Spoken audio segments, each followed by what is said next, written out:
Good evening, folks, and welcome to another live stream because it's Tuesday night. I hope you're all very well. Hope you had a nice weekend and you're ready for some more madness this week.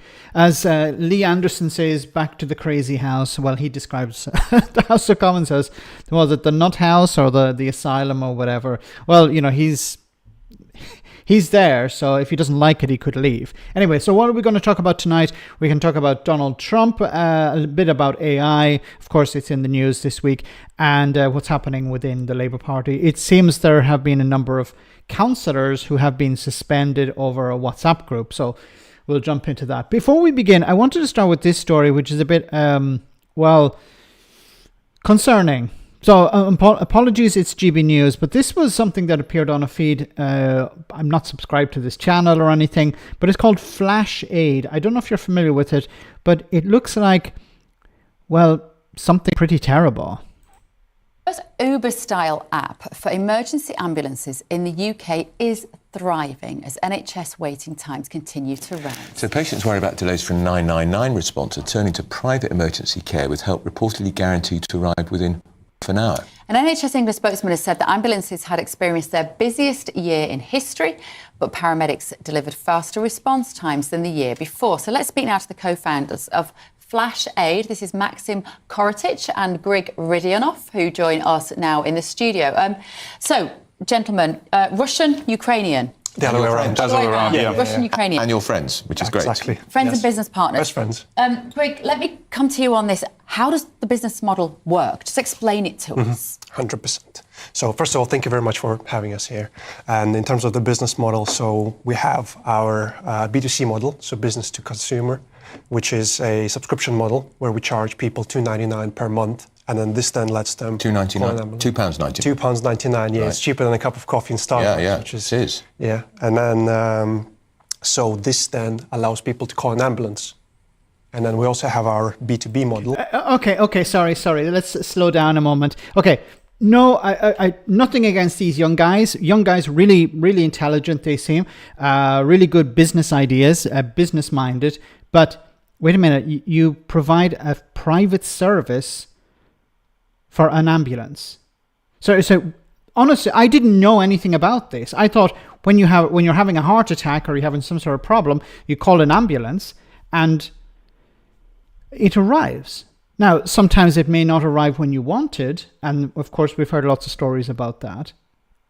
Is Max Hamsters having issues? I hope not. But this is like America. You pay for the ambulance. Maybe it's not a huge amount of money. It's not like hundreds of dollars, but a subscription. Yeah, pay for our subscription. And then if you need an ambulance, we'll send one. Now, maybe this is more for people who need an ambulance all the time. And it's not like an emergency, but it's more like I need a trip to the hospital and I don't have a vehicle that can take me to the hospital. So I have this service. But shouldn't the state be providing this?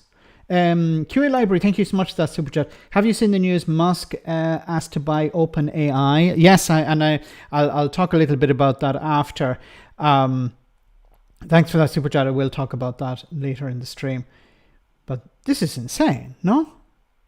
You know, like a private ambulance company.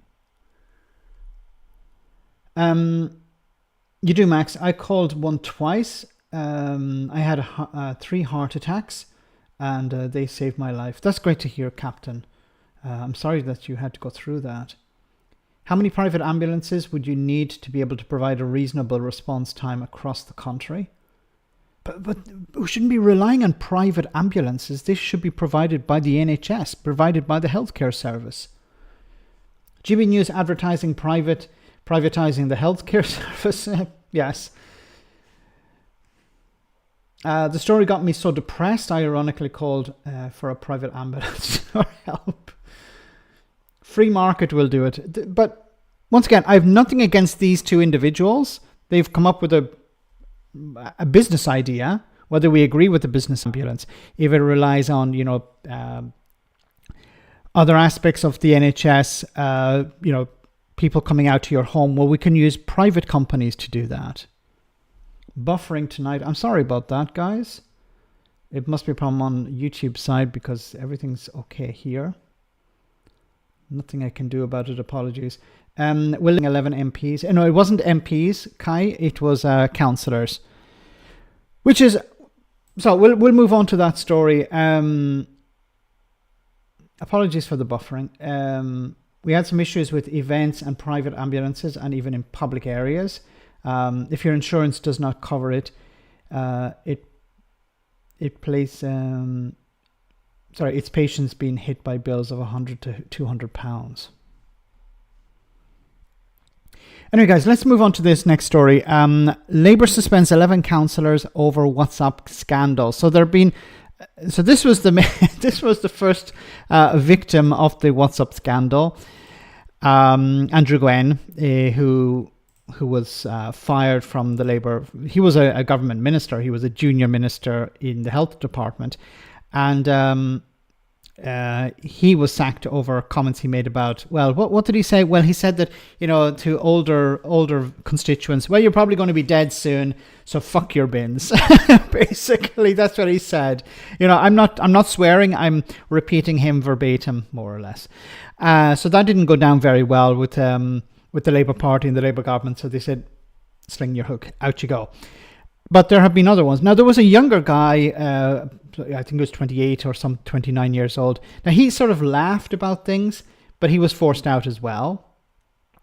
Why the fuck are they using WhatsApp? I don't know. If you're going to use something like this, keep it secret. But don't be discussing these types of things but look, we shouldn't even be asking, why are they discussing these things in this group or in this way? Don't be discussing these things. Like, why are you talking about old people in this way? Like, I'm part of many WhatsApp groups and I've never had the inclination, or I don't think anyone in the group has ever said anything negative about, pensioners because we don't care, but we don't need to say anything negative about pensioners because we don't have a problem with pensioners. I admire many pensioners. I think they're good people. They're good people good and bad people in all walks of life. So I don't know why this guy decided, what I'm going to do is I'm going to tell people who want their bins collected to go F themselves. My work uses it. I refuse. No, I think well said, Claire. I think this is a sort of encroachment onto people's personal lives. This is another issue of the work-life balance, which is, of course, very much in the work aspect of it, not so much on the personal life balance. Max's OnlyFans WhatsApp group is invite only. It's not doing very well at the moment. I'm not sure why. Need to make more saucy material, maybe, or maybe less saucy material. Anyway, let's get back to this story about Labour councillors. People have to digest their meals. So the Labour Party has suspended 11 of its councillors over their membership of a WhatsApp group that led to a minister being sacked from the front bench. It is understood most of the councillors are part of the Thameside Council, where two of the members are of Stockport Council. Goes on to say the move comes after the party sacked Health Minister Andrew Gwynn, whose wife Alison is now understood to have been also suspended over messages he reportedly posted in the group. Mr. Gwynn's sacking also... What did she do?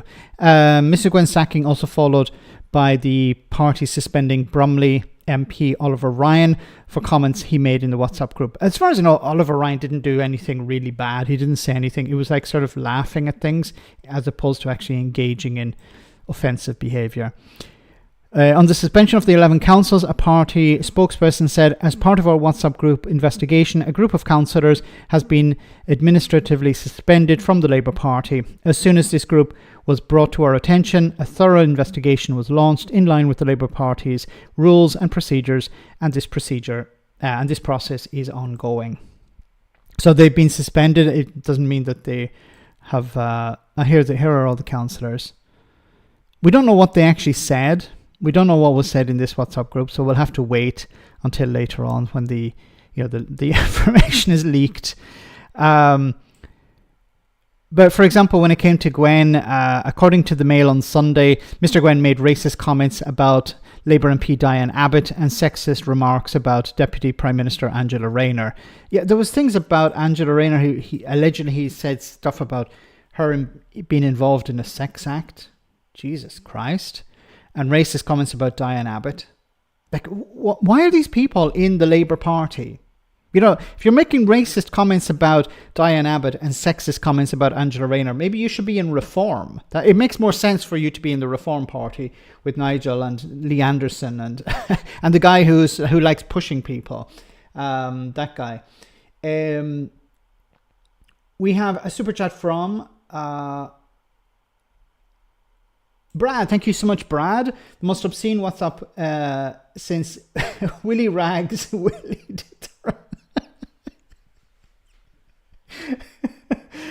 This can now be found in the photo album Members of Parliament.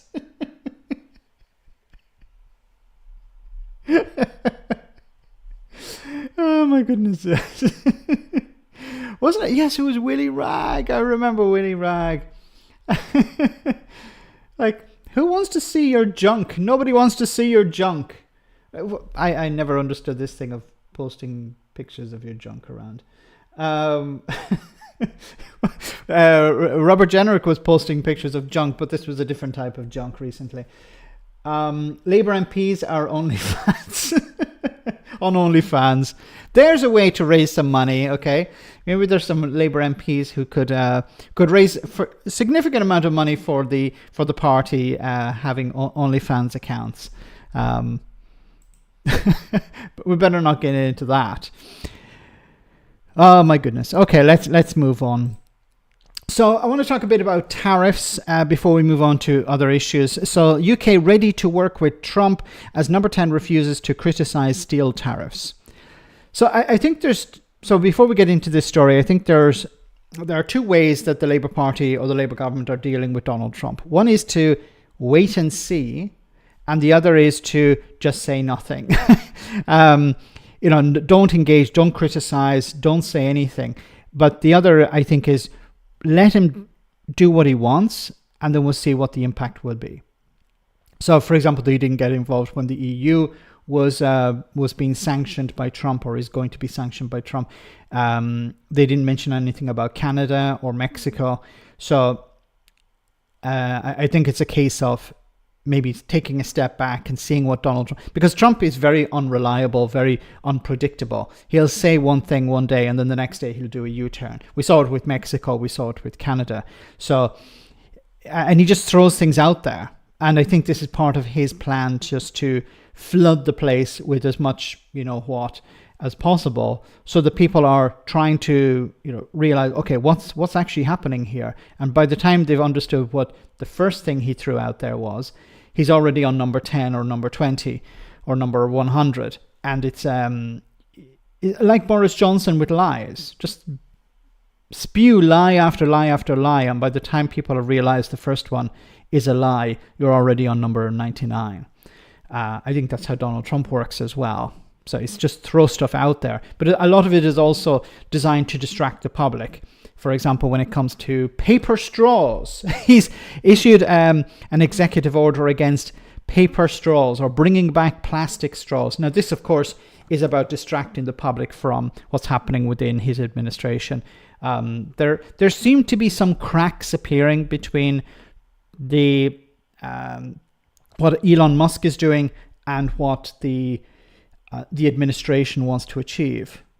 So Elon Musk is creating some problems for Donald Trump. We're not seeing any real cracks or any real conflict at the moment, but Trump doesn't like the idea that Elon Musk is going ahead and doing stuff without him. And who's really in charge here? Is it Elon Musk or is it Donald Trump? Donald Trump, I think it's more Trump is the front man, while Elon Musk is doing all the stuff behind the scenes. So just dismantling government departments, funneling money into the pockets of the shareholders of these big corporations, or into the pockets of people like him, trying to cut public services so they can redirect cash into the pockets of the multimillionaires and billionaires, let's say. Billionaires. Multimillionaires are just too poor. They don't even register on the radar. Straws you can have, but no, but no more democracy. Yes, it's going to be a wacky 4 years. Anyway, let's. Well, if it's going to last, it'll probably last more than 4 years, because I don't think Donald Trump's going to go so easily, so quietly. Anyway, it says here the second of this lunchtime's back-to-back urgent questions is about Donald Trump's announcement of 25% tariffs on all steel and aluminium imports to the US, and how this may hit Britain. Answering this for the government is the Business and Trade Minister, Douglas Alexander. What British industry needs and deserves is not a knee-jerk reaction, but a cool and clear-headed sense that of the UK's national interest based on full assessment of all the implications of the US's actions, he said. The industry minister is meeting representatives from the steel industry and trade unions this afternoon, he reveals. The business secretary, Jonathan Reynolds, is also meeting with steel industry figures within the next 24 hours. So this, the steel industry is like, hey, what does this mean for us? What happens now? Because if your ally, so-called ally, the special relationship, if Donald Trump is imposing massive tariffs, well, this is of course going to make whatever we're exporting. And when we talk about steel, it's not just steel. I think it's products.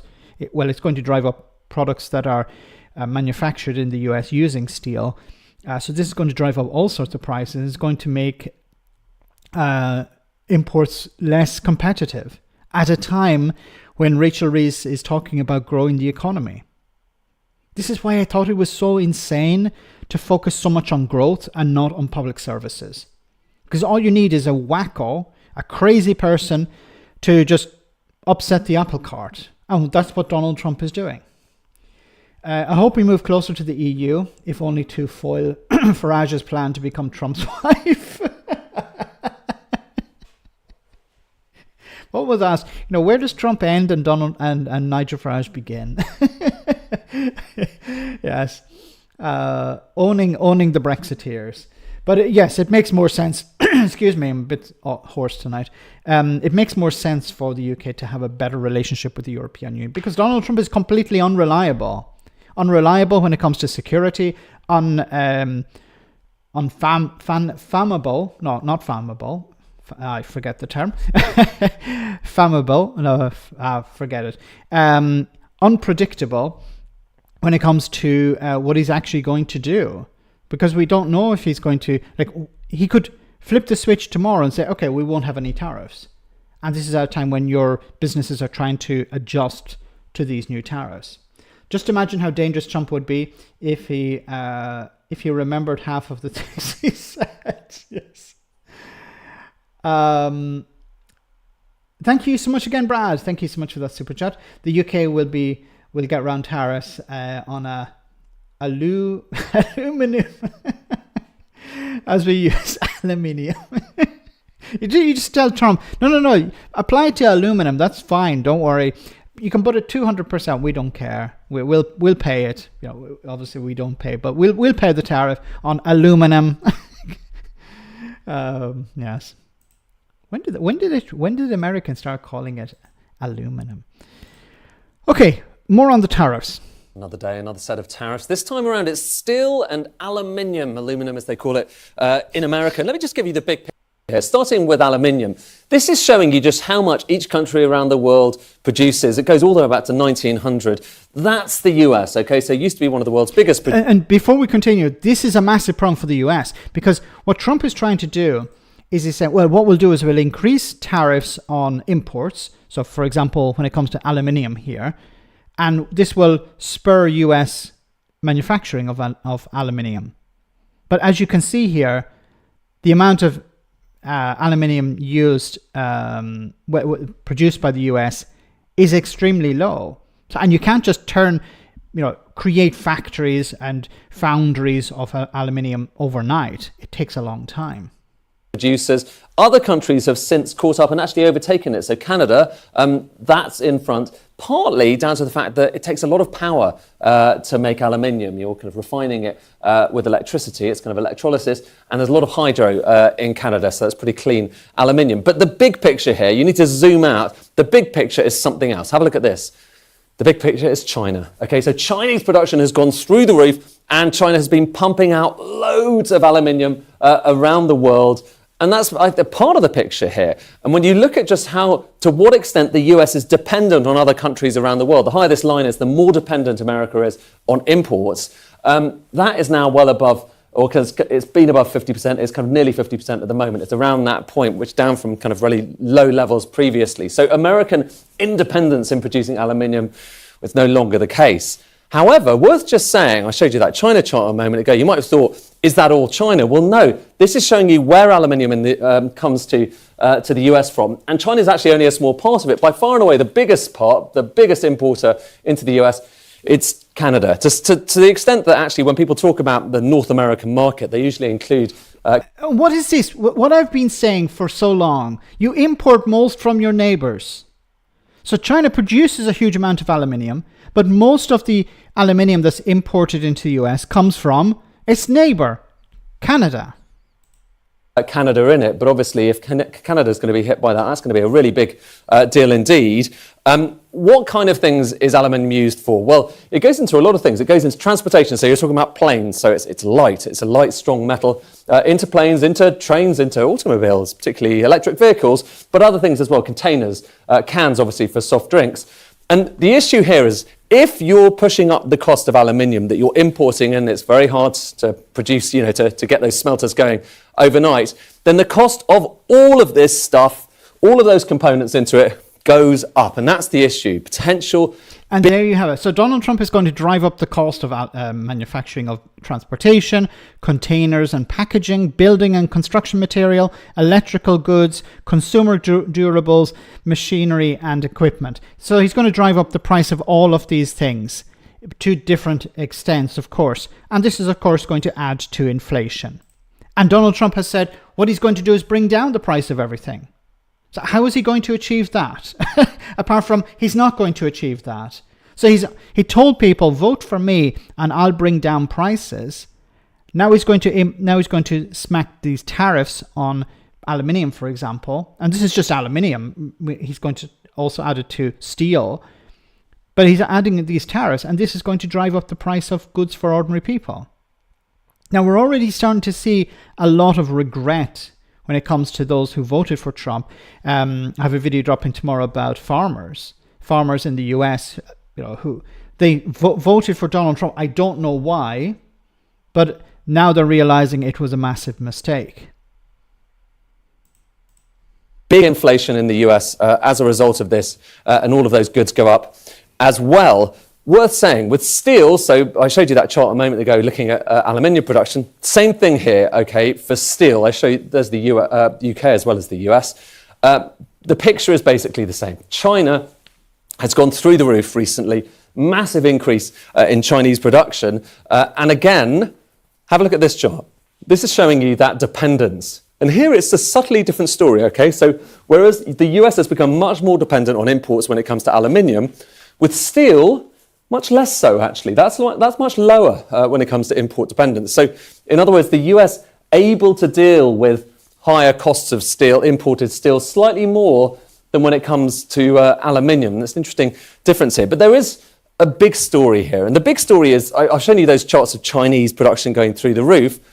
As a result of that, everyone is finding it hard to compete. And when you look at just how much it costs to make steel, aluminium in China, it's relatively low, partly because energy costs are low, partly because there are big subsidies for producing things like aluminium. The higher these bars are, the more state aid there is. That's subsidies. And aluminium's there, steel is there as well as all sorts of other things like semiconductors, solar panels, cement production as well. And as a result, it's really hard to compete. Some people call this overcapacity, and a really good kind of illustration of this actually comes back to electric cars. This is showing you how much domestic sales for electric cars are in China. Actually, it's all domestic sales of all cars.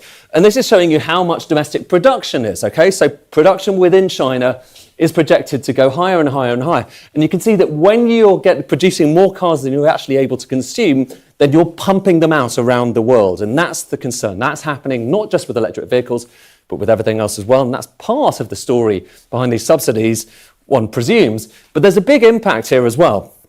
Have a look at this. This shows you who the UK still exports steel to. We don't make that much steel. We really don't, all that much. But we do export quite a lot to the US of that smaller amount of steel, kind of high production. So the UK sells a huge amount of steel to Ireland? For what? High quality pieces of steel. That is going to be impacted, obviously, if there aren't going to be restrictions to these tariffs. But we'll have to see. We just don't know, and we're taking it with all of these policies basically one day at a time. Because Donald Trump, once again, is completely unpredictable. We don't know what Donald Trump is planning to do. Once again, he could tomorrow say, yeah, well, I've gotten rid of the tariffs. We don't need to have tariffs. But I think he's been using them as a bargaining chip or as a tool to get his way on different things. So before we continue with more stories, guys, just want to take a short comedy moment. I hope you enjoyed this clip. Hopefully there won't be any buffering issues, and I hope you enjoy this, and we'll be back in just a moment.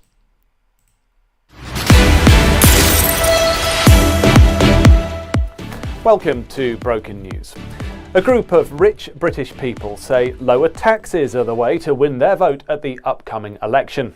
They say they'll support whichever party promises the lighter tax burden, even if the consequences are the complete shredding of the fabric and quality of British life.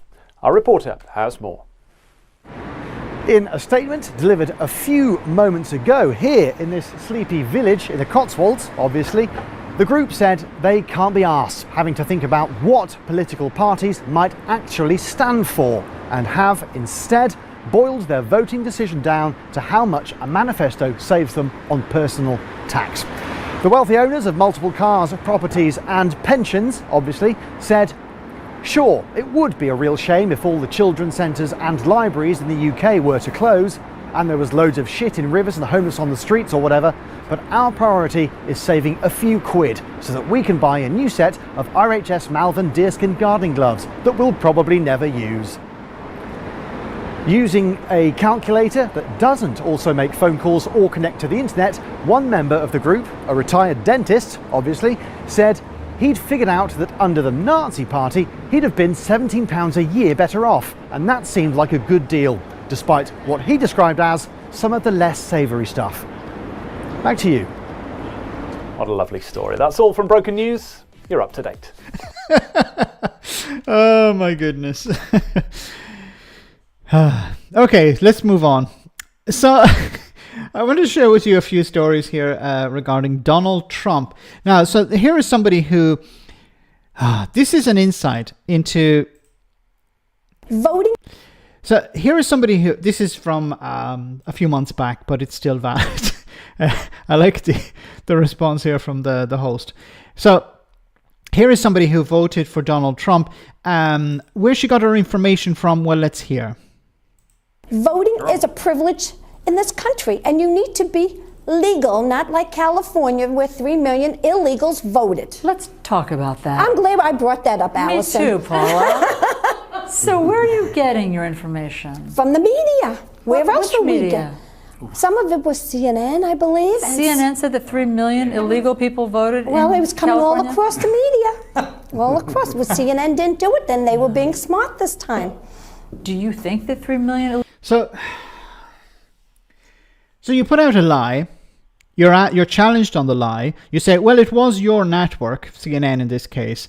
Then you say, are you sure it was CNN? Okay, maybe it wasn't CNN, but you weren't lying this time, but you normally lie. Okay. illegal people I voted? believe in California that there were illegals that voted. How many? I don't. To tell you the truth, nobody really knows that number. So you start off with, there were 3 million people who were in the country illegally and they voted for the Democrats. Now when you're challenged a bit, well, okay, I don't have the real figure, I don't have the absolute correct number, but it was a lot of people. So with every question, her position changes, but still remains the same. Do you think 3 dozen or do you think 3 million? I think there was a good amount because the president told people that they could vote, and it happened in Nashua. We caught some people that they went into Nashua and they said, the president said I can vote, I'm here illegally. Did you hear President Obama say that illegal people could vote? Yes, I did. I heard it this morning. Yes, I did hear it. Tell me, where? On you can find it, Google it. You can find it on Google it! Like, no, where is your evidence? Google it. No. I want you to present the evidence. This is from back in 2016, of course. But when I saw a president-elect, I thought it was from a few months ago. But the stupidity in action, stupidity hasn't changed. But these are the same people who probably voted for Trump this time around. Facebook. All right, hold on. I don't want to waste any more time, but anyway, I see where it came from, and it's Fox Business Network deceptively edited a clip of Barack Obama to argue that the president encouraged illegal immigrants to vote when in fact he had said nothing of the sort when you go back to the transcript. You, as you sit here today, think that millions of illegal people voted in this country. You believe that there was widespread voting abuse. I think there was in some states. In the millions of people. California allows it. They do not allow illegal. You mean voter fraud? California allows. I believe there is voter fraud. These people are too far gone. Too far gone. Like you explain to them, it's not legal to vote. They can't vote. They literally can't vote. They don't have the paperwork. It's impossible for them to vote. But I believe they vote because I heard something on the news or I read something on Facebook. Believe, belong, be wrong. Believe, be wrong. Well said, number 3. Yes. And these are exactly like Nigel Farage voters. Did he lie about Brexit? Well, he did. Should you listen to him again? Well, it wasn't his fault. So Nigel Farage said we could have these sunlit uplands, but it's not his fault that we didn't have the sunlit uplands. It's the Tories' fault. Why? Well, because Nigel told me it was the Tories' fault. If you Google it too much, you'll end up with googly eyes. Have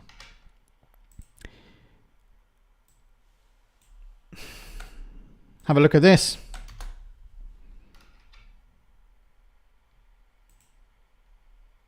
Okay, so this is a message for all the Democratic politicians out there. Sorry, I had switched back. You don't want to see me. You want to see this. Okay, so this is a message for all the Democratic politicians out there. I am tired of seeing you guys standing in front of the fucking Department of Education with one guy blocking you and you just standing there complaining. Push the motherfucker out the way. Make him punch a congressman. Make him pull a gun on a congressman. I am so sick of you guys being like, well, we couldn't do anything. There was this one little scrawny bald guy standing there telling us we couldn't go inside. Push him the fuck out the way. He doesn't have the authority to stop you from going inside. If he tries to stop you, push him the fuck out the way. Take the fucking assault charge. Stop being such cowardly little bitches. You're not gonna stop fascism by asking nicely. If they're blocking you from somewhere you legally have access to, push them the fuck out of the way. Make them break the law to stop you from going in there. And then when they do, file assault charges. Stop acting like fucking cowards and do something. Okay, so what is he talking about? He's talking about a number of government departments where Democratic congressmen and women turned up and protested, in a sense, a very, very light type of protesting, very polite type of protesting, demanding to enter these buildings that they have every right to enter. And of course, Elon Musk and his sycophants have taken over some of these buildings and refused congressmen and women to enter to see what the hell is going on. So he was right in a sense. If you want to get into the building, you need to push your way in. You have a right to be in those buildings. Elon Musk and those sycophants do not. They should be nowhere near those buildings. So if somebody's blocking your way, push in. That's what he's saying. And if they assault you, then you call the police. And then whose side would the police be on? The congressman or woman who should be allowed into the building, or Elon Musk and his sycophants who should not be? Lamest protest ever. Yes. See, this is the problem with the Democrats. It's like, somebody once described the Democrats in the US as turning up to a knife fight with a covered dish. It's like not even a spoon, a covered dish. Just not to offend, okay? They're pretty terrible. Hey, Max, how well do you think Labour's been doing so far?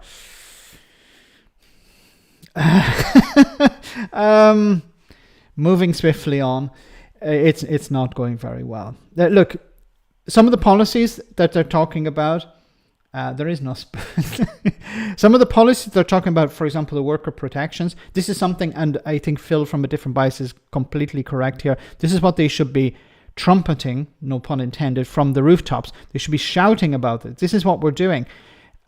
This thing about deporting people and filming it and putting it on social media in order to convince Nigel Farage supporters that they're doing something is not going to work. You need to focus on areas that you can succeed. The NHS, jobs, for example, employment, workers' rights, and of course the cost of living crisis. These are the things you can actually you can implement policies to improve people's lives. Now, I completely disagree with the 2-child benefit cap. I disagree with the winter fuel allowance. These were massive mistakes. Stupid ideas, really, really stupid from an economic point of view and from a political point of view. And, they have lost a huge amount of political capital because of that. They've lost a huge amount of support because of that. There are MPs who lost the whip over this. They should not have lost the whip. These were extremely unpopular policies, and you had Labour MPs going back to their constituents and receiving abuse because of these policies. So I think that was a massive mistake. It's going to take time for any good policies to have an impact. So you're not going to see the results straight away. But the polling we're seeing in the news about, Reform becoming the biggest party and winning 300 seats or whatever, that's for the birds. At least for now. We don't even know who's going to be the Prime Minister in 4 years' time. We don't know who's going to be the head of the Conservative Party in 4 years' time. So these polls mean nothing. Not a real test, but somewhat of a test will be May. And if Reform UK do not sweep the board, if the stakes are pretty high for them, they're expected to win a huge number of seats because they keep talking about them leading in the polls. If they're leading in the polls and they don't win a significant number of council seats, then I think it will be not game over for Reform, but I think they'll end up losing support. You'll start to see people who flipped from the Conservatives maybe flipping back to the Conservatives. In Scotland, they'll be wiped out. Yeah, no, there's no appetite for Reform UK in Scotland. And something that's been brought up by a journalist in Wales who said, for example, Reform don't actually have a Welsh representative. They don't have a Scottish leader. Whereas, it's Reform UK. Okay, we're not expecting them to have a Northern Ireland one, but they're running for seats in Scotland and in Wales, and there's no one representing, the Reform UK leader in Scotland. Who is it? It's Nigel Farage. Because Farage doesn't want to devolve power to anyone. He doesn't want to share power with anyone. Anyway, so how do we deal with people like Farage? Well, the Labour Party's media outfit is completely non-existent. But for example, the Trade Union Congress, TUC, have a wonderful way of dealing with Farage and dealing with the media. Nigel? No. Really? I'll have a word with him. I'm here in Clacton to see what Nigel Farage's constituency has to say about current employment practices. Do you think that companies should be allowed to sack you unless you agreed to worse pay and worse conditions? No. No. No, they should not be able to do that. Do you think that if you're working for a company for less than 2 years, right, they have the right to dismiss you without any good reason? No. No. Well, how can they sack you if they ain't got a good reason? Of course not. Okay, so next one. Do you think that company should be able to decide the hours you work based on what suits them? No. No. It's just happened to me. Hours cut down. It's another no. It's another no. Okay, final question. Do you think that if you are sick that you should go without pay for 3 days? No, you should be paid, shouldn't you? No, it's out of order because you can't control being sick. No, that's not fair. But there is some good news. So there is a bill proposed in Parliament right now. Right. That is to get rid of all these bad practices. That'd be good. Any idea someone who voted against the bill? Business people, obviously. The employer. Company owners. Shall I give you a clue? Your MP. Nigel? No. Really? Your MP. Oh. That is a surprise, a big surprise. I did think he... I love this. It was a surprise, a big surprise. It's not a surprise to us. It's not a surprise to people on the stream tonight because you know exactly what Nigel Farage does and who Nigel Farage cares about. But the people in his constituency probably thought that he would vote to protect them. You know, they were misled. Once again, you know, people have been... Nigel Farage has proven himself to be a lying charlatan. And he's proven it on a number of occasions, but for some reason, he's still able to sell himself to the public, sell himself to voters. Peter, thank you so much for that super chat. Great to see you on the stream tonight. What do we want? Whatever we feel like. When do we want it? When you feel like it. Thanks, Peter. Yeah, that's basically how the employment rights work.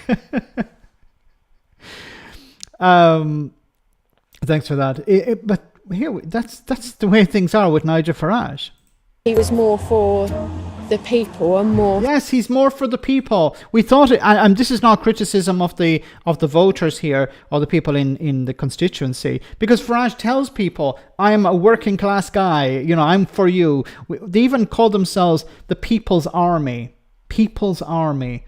Not business people's army, not landlords' army, not multimillionaires' army. No, the people's army. They sell themselves as a populist party, a party that cares about ordinary people. When he voted against protections for workers, we know this because he campaigned for Brexit.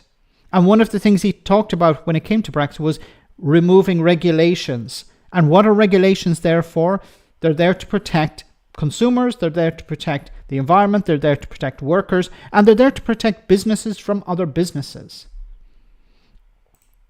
For human rights than that.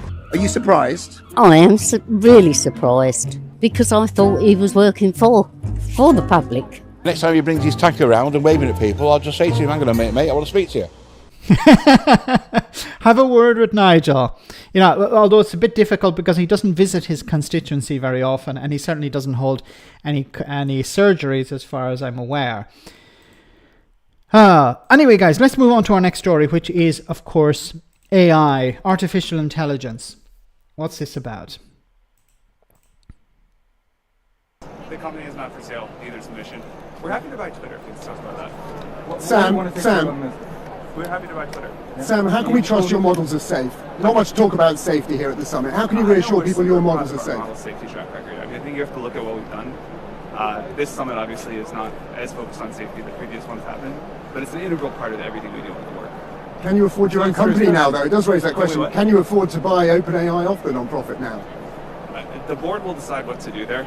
Like the non-profit will continue as a very, very strong thing. The mission is really important, and we're just, you know, we're totally focused on making sure we preserve that. And how worried are you about China? What are we worried about China? We'd like to work with China. I think. Do you think your government would let you do that? Do I know that for sure? No. Should we try as hard as we can? Absolutely, yes. I think that's really important. And there's a lot of concern here. There's not enough about safety in the declaration. Can you do more? How are you going to persuade That them? actually has not been the main thing we've been hearing about. The concern is like, you know, can you make AI cheaper and can you have more of it and can we get it to be better and more advanced? Can you? Sorry, carry on with that. Well, yes, I think we can also do that. But again, safety is integral to what we do. As we get into this world of agents, we've got to make these systems really safe or people just won't use them. It's the same thing and we'll push super hard on doing that. I don't agree with him when he says that people will not use them if they're not safe. People will use them. People are already using them. The real concern, I think, with AI is that we're getting to a stage, and it's probably next year, we're going to see artificial general intelligence. And it's being compared to having a small country populated by geniuses, and those geniuses are running just for you. So if you imagine you are given a tool which has the intelligence of a small country of Einsteins, that's what we're going to have available to us. It's going to be revolutionary. Now, we hope that it's going to work in an alignment with our goals, but we're already starting to see, you're not going to see much of it in the media, but I've been following some of this online. We're starting to see AI making its own goals, you know, coming up with its own objectives. And if those objectives and those goals don't align with ours, then we're in serious trouble. because we're creating a system that's going to be more intelligent than us. So it's not going to be like Terminator or stuff like that, but it's going to be a situation where it's doing stuff that we don't have control over. And we're constantly offloading more of our responsibilities in. For example, there was an example given in the media about, for example, something that's happening at the moment in Ukraine. So Ukraine is fighting with Russia, and a lot of the warfare is involving drones. But a problem that was occurring was the drones were being jammed. So their communications was being jammed because, on the battlefield. So a solution around this problem was to make the drones more autonomous. So you'd say, okay, go and attack this site. Here it is on a map or whatever. It takes off and it goes off on its own. And if it discovers anything along the way, it defends itself or it attacks targets along the way. But it decides, it's, oh, that's an enemy target, I'm going to attack it. It hasn't been told what to do. It's been given a goal. But if anything attacks it along the way, it defends itself or it attacks that object along the way. This is autonomous warfare, and it's been pushed because of need. And this is one of the driving forces, of course, with new technologies. But we're starting to see systems which can think on their own. Just to give you something that blew my mind a few months back, I was using ChatGPT, and I don't know if this is going to make you sit up or I don't know if this is going to frighten you or make you laugh. So I was asking it about my dog, and I don't have him here today. Dylan is not here, but I was asking about my dog. I was writing things about my dog, and I had it on speaker, and the dog barked. And the AI responded with, Dylan wants to join the conversation, I see him, I believe. And I was like, oh my God. So it was listening to me and responding to what I was saying. It heard the dog and it realized, the dog is in the room, and it made a bit of a joke, Dylan wants to join the conversation. And I was like, what the hell? And that was from a few months ago. So the AI tools have improved since then. That's something, not all that important, but this is something about, sorry, Gingers, the ChatGPT bot on Max's Discord was nasty to me. I'm sorry. It's a bit, it's not a very friendly bot. It tries to be, but it's not always very polite. But we can't even predict the future. We're getting to a stage where it's going to be more intelligent. We're going to have one system which is more intelligent than the entire population of the Earth, including all the AI and tools that we have today. This is something that we're going to see within the next 10 years.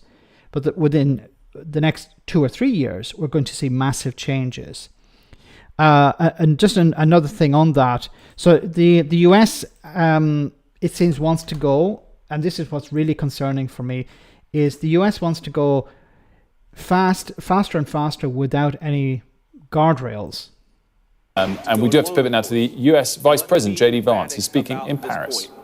America wants to partner with all of you.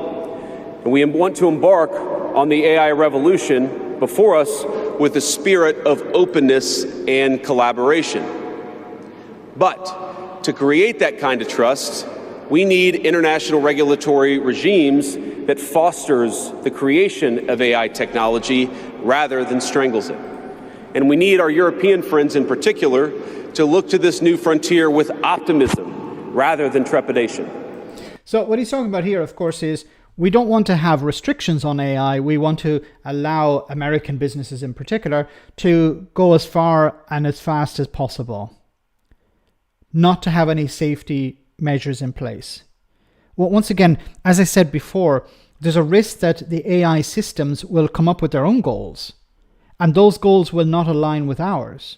And I don't mean to be scaremongering here, but there's a situation, for example, a situation could arise where the AI says, okay, I need to achieve a certain goal. Humans are in the way.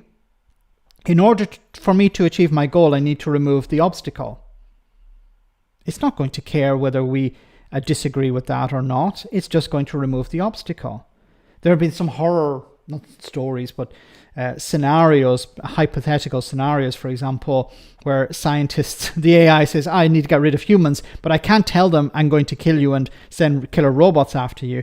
No, but for example, it could convince us that it has produced a new medicine that will save the earth, to save everyone, protect everyone. And in reality, it's actually produced a toxin and it kills everyone. Or it doesn't kill everyone immediately, but it kills them after a period of time where everyone has been given this medicine. So, and then the AI is like, oh, there, I got rid of that problem. I can move forward.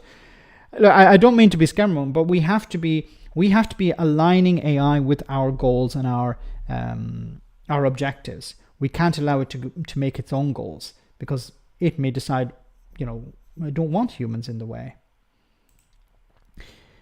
Guys, I want to move on to another story here. Now, as I said earlier, the Labour Party seem to be going down the road of pandering to Nigel Farage and attempting to protect seats, for example, in the red wall that they believe voted for Labour this time round, the so-called hero voters. But these are people who voted for Brexit and voted for the Labour Party this time around, and they don't want to lose them. And they believe that, well, we need to pander to these people on the issue of immigration. Now, Zoe Gardner, who is an expert in the area of immigration and refugees, appeared on the LBC and she mentioned this. Before we jump to that, we have Brad's super chat. How to destroy AI? Ask it to solve Brexit. There is smoke coming out. Well said, Brad. Yes. Does not compute. Computer says no. Well said, Brad. Thanks much. Let's hear what Zoe had to say. They are releasing video footage. That is something that Donald Trump has been doing, showing people, in some cases, manacled, being forced onto planes, and that this is an escalation in a dangerous situation where we have seen violent riots on our streets 6 months ago, and we know that there is a far-right party that is gaining significant attention and support in this country, and we know that the mainstream right has been entirely captured by that far-right anti-migrant agenda. And what Labour is doing through releasing these videos is upping the ante. Because what we know for 100% sure, and you'll see, I'll put a bet down right now, Ben, that nobody who calls you in who's a Nigel Farage supporter is going to say that this is enough for them. They will have to go further now, and it will always go further, and it will never be enough. They are releasing video. And she's right. You can't win over people like Nigel Farage supporters by pandering to Nigel Farage support. But I keep saying this, there's no point Labour focusing on immigration. They should be focusing on the cost of living crisis. They should be focusing on the NHS, on worker rights. These are areas that Labour can implement policies, if they want to improve people's lives. Now, are they going to do this? I don't know. But when it comes to immigration, this is Nigel Farage's territory. He can always say, I will do it better.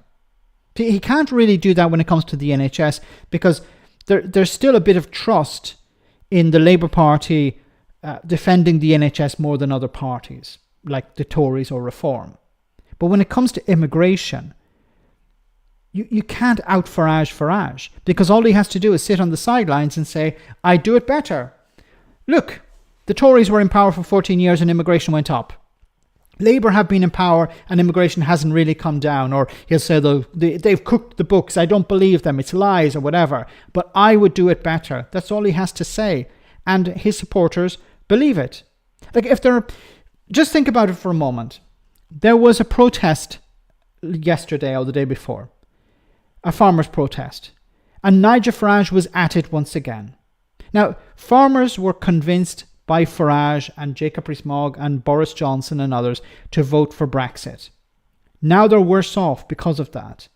And they welcomed Nigel Farage, not all of them, but a significant number of them welcomed Nigel Farage with open arms. Now, how can somebody who voted for something that they thought would make them better off, make them better off, not be better off, and then welcome the con man back? So how can Labour win those people back? It's impossible. If you've been conned and you still believe Nigel Farage is on your side, then there's no way you're going to vote for another party. So it's pointless. So guys, we're almost at the end of the story. I just want to cover one final story here. This is a bit concerning because the national insurance rise, the rise in national insurance contributions is having an impact on different sectors, and it could potentially have an impact on childcare. Have a listen. I just noticed a survey out today of 700 nursery providers saying 4 in 10 nurseries say they'll have to offer fewer childcare places as a result of the government's increases to national insurance employer contributions. Now, when we last spoke about this, which was back in November, I asked if you were concerned about the impact of that measure in the budget on childcare settings and the early years, and you said we're going to look at the impact on the sector. We're doing that work right now. So have you got anything more you can tell us on whether you are looking to help childcare providers, nurseries, on how they deal with that? So whilst private nurseries fall outside of the scope of any extra support the government might put in place around national insurance, unlike, for example, schools, I do recognise the need to grow places across our country, recognising the challenges that exist, particularly in some communities where the demand is not there for extra hours from parents, and we need to create those some of them places. are going bust, or if you're dropping places, it's more than a challenge, right? And that's why we have massively increased the early years pupil premium, so that will really help to create more places through funding to providers in areas where there is the greatest challenge in providing places.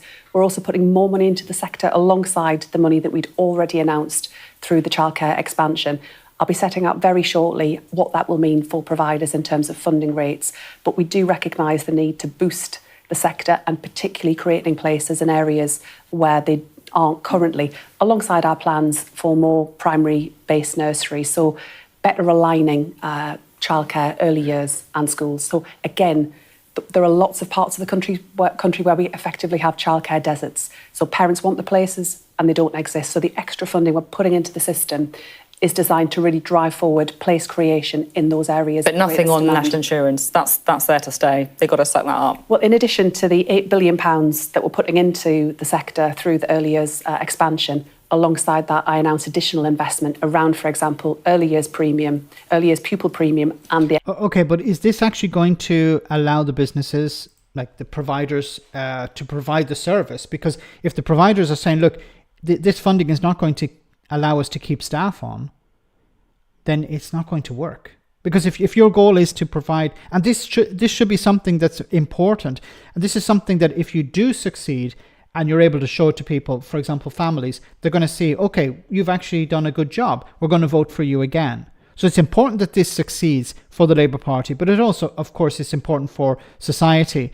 And of course, mothers who are working, if they're able to go out and work and they can rely on reliable childcare, then they're going to be more productive. And this helps the economy. So this is one tier or one aspect of society that needs to be maintained. Like, why is it possible in other parts of Europe that you have free childcare, you have high quality childcare, much greater availability? Why is it not the same in the UK? I don't understand that. Once again, a lot of these choices are political ones. The Tories just didn't give a crap, but if you want to fix things, you really need to invest in it. And QA Library says, what happened to Labour's plan to have before school clubs, breakfast clubs and after school clubs? I don't know. The breakfast clubs were supposed to be covered under the non-dom tax change, but then it seems the non-dom tax change is not going to change. So I'm not sure what's going to happen with that. I have a business with 3 or 4 employees. Rent is too high. People don't have the disposable cash. So a lot of these things, well said, a lot of these things work against what you want to achieve. You know, if people are paying higher rents, they're probably not going to be able to afford much childcare. So you need to support them there. So if you support people through rents, if you support people in many different ways, you'll take the load off them and they'll be more productive in a sense. Breakfast clubs are coming soon. Well, that's good to hear because they're needed. Definitely needed. It's basic. Reese doesn't have a clue. So guys, we're almost at the industry, and so I want to say thank you so much to everyone who came on tonight. Thank you so much for your support. Thanks to everyone who sent a super chat, and thanks to the moderators for doing a wonderful job as always. Before we finish, we have our one for the road. Hope you enjoy this, and hope you have a wonderful weekend. Week. I'm confused. So we know that the two really big issues for voters these days is number 1, the economy, number 2, immigration. Right, so how do we fix the economy? Rachel's on it. How's it going? Let's put a pin in that. To see if it's still alive? So it's our job to think about immigration. People are worried. What do we do? Well, we could make the positive case for it and point out that as an ageing population, we really need... No. That's basically telling people that they're wrong to care about it. Well, it's making a positive case. No, you can't make an economic case for immigration. I can. No, I mean you can't and then expect the voters to vote for us. Which voters are we talking about? Well, of course we're talking about hero voters. Hero voters? Yes, those plucky heroes who once voted for us, then voted for the Tories, then changed their mind and voted for us again. But the worry is they might change their mind again. So why are they heroes? Because they don't mind changing their minds. They have no principles. No, they're heroic. They live in marginal seats and they care about immigration. What do we do? I guess we could fix the asylum system, increase house building and improve services so people don't feel under so much pressure. Yeah, we're trying to do all that, but we've also got to look tough. On immigration. On immigrants, yes, because if we don't, then people will vote for reform. So we're focused on people who are thinking about voting reform. Yes, finally you get it. Oh, I see. Well, why don't we just tell people that reform's ideas are simplistic and unworkable, not to mention horrific, and also point out that their big idea of Brexit has just made everything worse? Oh, no, you don't get it. No, none of that. You absolutely can't do any of that. You cannot tell voters they got it wrong. We could campaign on making the electoral system fairer so this one group of voters don't have disproportionate influence. No more referendums, please. Then what do you suggest we do? We explain that reform's ideas are basically fine, they're just a bit extreme, and we'll do them in a more sensible way. So we're a kind of diluted version of reform? Well, no, I wouldn't... Since when has anyone wanted a diluted version of something rather than the full-strength version? I mean, if they're really anti-immigration, won't they just vote for the really anti-immigration people, not just people pretending to be? But we're not pretending. We really believe it. Look at these Facebook adverts we just put out, celebrating all the people we've deported. Is that the same blue that Reform uses? Yes, we're so like Reform, we'll even use their colours. Won't it just make people think it's an advert for Reform? Not if they read it carefully. Does anyone read anything carefully on the internet? Fair point. And look, even if you did manage to persuade a few of the reform-curious people that we're really tough on immigration, won't that just put off loads of our left-leaning voters? Well, they're not heroes. What? And anyway, who are they going to vote for instead? The Lib Dems, the Greens, the SNP, Plaid Cymru? Exactly, they're not serious threats. They don't have a Nigel Farage. I thought you hated Nigel Farage. I do. So why are you copying him? Because if history's taught me anything, it's that the only way to deal with the far right is to copy their policies, pander to their voters, and give them almost exactly what they want, because then they'll be very happy and leave us alone. Where did you study history? Trump University. So guys, have a great week. I'll see you on Friday, same bad time, same bad channel. Stay safe, take care, and good night.